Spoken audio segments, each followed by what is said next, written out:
The one and only Botticelli. Botticelli and Raphael, shirts and trousers. Coimbatore நிற்கிறோம்.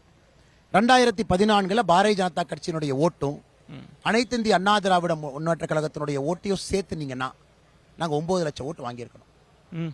ஆனா அதிமுகவும் பாஜகவும் கோயம்புத்தூர்ல 2019 சேர்ந்து பாஜக வாங்கின ஓட்டை விட குறைவா வாங்கணும். மறுபடியும் இதை பதிவு பண்றல கேட்டுங்க. 2014 பாஜக தனி, அதிமுக தனி. 2019 எங்க 2 ஓட்டை நீங்க சேர்த்தீங்கன்னா 9 லட்சம் ஓட்டு.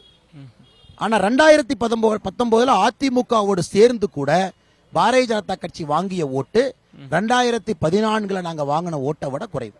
அப்ப என்ன அர்த்தங்கண்ணா, இந்த அலையன்ஸுக்கு அது எதுக்கு இருக்கு? உண்மையாலுமே ஓட் டிரான்ஸ்பர் நடக்குதா? உண்மையாலுமே இந்த கட்சியும் வளரணும், நாமளும் வளர வேண்டும் என்கிற எண்ணம் இருக்கா? அதனால நான் ரொம்ப தெளிவா இருந்தேங்க. 2024 தேர்தலில் அனைத்து இந்திய அண்ணா திராவிட முன்னேற்ற கழகத்தினுடைய கூட்டணி என்பது பாரதிய ஜனதா கட்சிக்கு பெரிய பின்னடைவாக இருக்கும் என்பதிலே மிக மிக தெளிவாக இருந்தது. ஓட்டு டிரான்ஸ்பர் நடக்காதுன்னு ஓட்டு டிரான்ஸ்பர் சொல்றவர் மக்கள் விரும்புறதில்ல சார். மக்கள் இந்த கூட்டணியை விரும்பல. மக்களை பொறுத்தவரை ஒரு ஊழல் கட்சியோடு சேர்ந்து ஊழல் எதிர்ப்பு பேசினா சிரிப்பாங்க. 2019 பாரதிய ஜனதா கட்சி போன்ற ஒரு கட்சி அதிமுகவோட சேர்ந்து நீங்க ஊழல் எதிர்ப்புன்னு பேசினா மக்கள் சிரிச்சாங்க. அதனால்தான் பிரதமரை போன்ற ஒரு மிகப்பெரிய மனிதர் இருந்தும் ஒரு எழுச்சி 2019 வராததற்கு காரணம் அனைத்து இந்திய அண்ணா திராவிட முன்னேற்ற கழகத்தோட. அதனாலதான் நான் மாநில தலைவர் ஆன உடனே உள்ளாட்சியில தனியா போனேன்.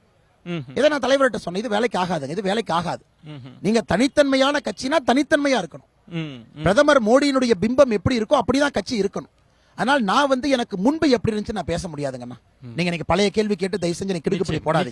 நான் தலைவராக வந்த பிறகு ஒரு முறை கூட நான் கூட்டணி போகல. இல்ல, உங்கள் பேட்டியை பார்க்கிற போதே நீங்க நுணுக்கமா அந்த விஷயத்த பேசிட்டே இருந்தீங்க. அது அரசியல் புரிந்தவர்களுக்கு நீங்க என்ன சொல்ல வரீங்க அப்படின்னு புரியும். ஆனா கடைசி வரைக்கும் கூட்டணிக்காக கதவுகள் திறந்திருக்கு, ஜன்னல் திறந்திருக்குன்றத அதிமுகவினரை பகடி பண்ணாங்களே, எங்களுக்காக எல்லாம் காத்திருக்கிறாங்க நினைச்சுக்கிறாங்க. பாட்டாளி மக்கள் கட்சி இல்லையா? ஏன் அவங்க அவங்களையும் நினைச்சுக்கிறாங்க. அவங்க எப்பவுமே ஒரு பெரியாள் தன்னை பெரியாளாக நினைச்சால் தப்பு செய்ய ஆரம்பிப்பாங்க. ஏன் தமிழ் மாநில காங்கிரஸ்ல அவங்க கட்சியா பாக்கலையா? இல்ல பாட்டாளி மக்கள் கட்சி அதிமுக கட்சியா பாக்கலையா? இல்ல ஐஜேகே கட்சியா பாக்கலையா? இல்ல ஏசி சண்முகன் கட்சியா பாக்கலையா? இல்ல ஜான் பாண்டியன் அவர் கட்சியா பாக்கலையா? எதற்கெடுத்தாலும் நான் நான் நான் என்கின்ற அகந்தை தான் இன்று அனைத்து இந்திய அண்ணா திராவிட முன்னேற்ற கழகத்தினுடைய தலைவர்களை வீதியில நிறுத்தியிருக்கு.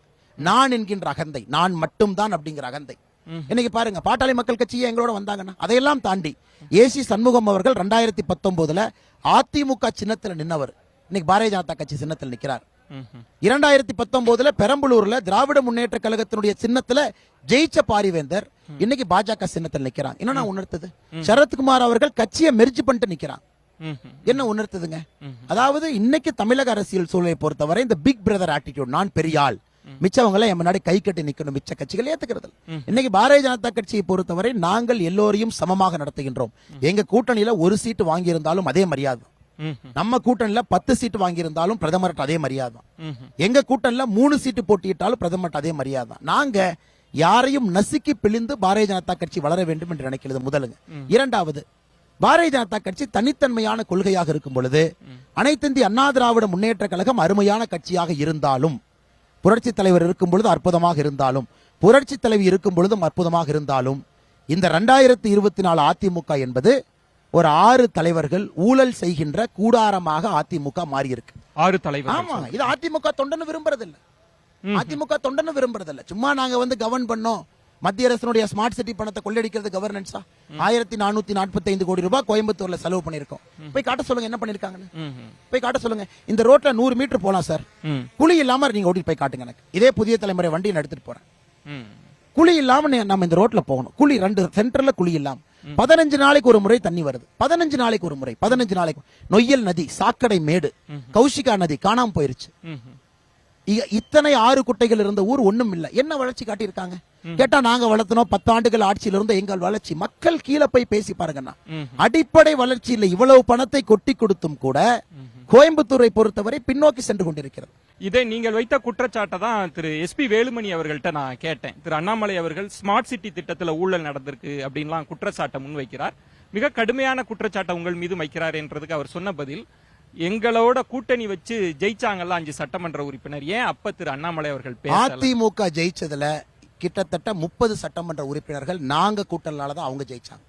களத்துல போய் பாருங்க, சவுத் தமிழ்நாட்டுல பாருங்க, ஓட் டிரான்ஸ்பர் யாரு பண்ணிருக்காங்க.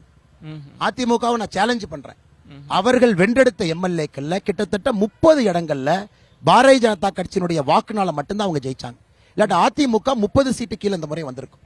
2021 சட்டமன்ற தேர்தலில் நாங்க ஜெயிச்ச 4 முக்கியம் இல்ல, அவங்க ஜெயிச்சதுல கிட்டத்தட்ட 30 எம்எல்ஏக்கள் நாங்க கொடுத்தது, எங்களுடைய தொண்டர்கள் கொடுத்தது. நீங்க முக்கியமான ஒரு கருத்துருவாக்கத்தை நீங்க அடிச்சு உடைக்கிறீங்க. என்னன்னா அவங்க என்ன சொன்னாங்கன்னா 2019 எங்களுக்கு பெரிய பின்னடைவு, 2021 நாங்க திரு எடப்பாடி பழனிசாமியை முன்னிறுத்தினதுனால உயர்ந்தோம், 2019 மோடி எதிர்ப்பு இருந்தது அப்படின்னு தான் இது வரைக்கும் சொல்லிட்டு இருக்காங்க. ஆனா நீங்க அதை மாற்றி சொல்றீங்க. ஆமா, எங்களுக்கு பின்னடைவு அதிமுகவுல சேர்ந்தனால இந்தியா முழுவதும் ஜெயிச்சு எப்படி சார் தமிழ்நாட்டில் தோப்போம்? கர்நாடகால ஜெயிக்கிறோம், புதுச்சேரியில ஜெயிக்கிறோம், கேரளால வாக்கு சதவீதம் 14% உயருது. இந்தியா முழுவதும் ஜெயிச்சு தமிழ்நாட்டிலேயே 2019 தோக்கணும் சார். 2014 அதே பாரதிய ஜனதா கட்சி தனித்திருந்து 19% வாக்கு வாங்குறோம் எங்கள் கூட்டணி. 2019 வரலாற்று காணாத ஒரு தோல்வி. இவர்களுடைய ஊழலை நாங்க சுமந்தோம். அனைத்து இந்திய அண்ணா திராவிட முன்னேற்ற கழகத்தினுடைய ஊழல், தொண்டர்கள் கிடையாது, அவங்க நல்லவங்க தான் பாவம். கொடி பிடித்துக் கொண்டு ரோட்ல இருக்கக்கூடிய தொண்டனை பத்தி நான் பேசலீங்கன்னா, கோட்டையில் அமர்ந்து கொண்டு யாரோ கஷ்டப்பட்டு உருவாக்கின கட்சியிலிருந்து பணத்தை எடுக்கிறாங்க இல்லைங்களா, அவங்கள பத்தி நான் பேசுறேன். 2019 நான் கட்சிக்கு வந்ததிலிருந்து நான் சொல்றது, அதிமுகனால் மட்டும்தான் பாரதிய ஜனதா கட்சிக்கு 2019 பின்னடைவு. பார்ட்டி வேர்னாலும் ஐ ப்ரிஃபர் போட்டிசலி. எங்க இருந்தாலும் நம்ம ஸ்டாரா தெரியணும் இல்லையா? வெரைட்டியான கலர்ஸ், நியூ டிசைன்ஸ், அதுக்கு மேல star look. The one and only Botticelli. Botticelli and Raphael, shirts and trousers.